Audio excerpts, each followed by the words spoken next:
تازہ ترین ویڈیوز کے لیے چینل کو سبسکرائب کر کے بیل آئیکن اور آل نوٹیفیکیشن پر کلک کریں تاکہ آپ کو ملے ہر اپڈیٹ سب سے پہلے۔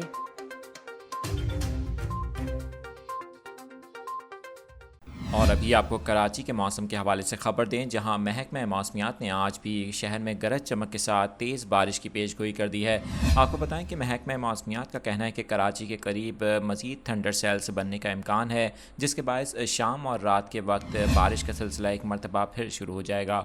دوسری جانب سندھ کے مختلف علاقوں میں تیز بارشوں کے امکان کے بعد الرٹ جاری کر دیا ہے۔ آپ کو بتائیں کہ گزشتہ رات بھی کراچی کے مختلف علاقوں میں شدید بارش ہوئی، جس کے باعث کئی علاقے زیر آب آ گئے اور بجلی کی فراہمی بھی متاثر ہوئی۔ کراچی میں ممکنہ بارشوں سے نمٹنے کے لیے انتظامیہ کو بھی ہدایات جاری کر دی گئی ہیں۔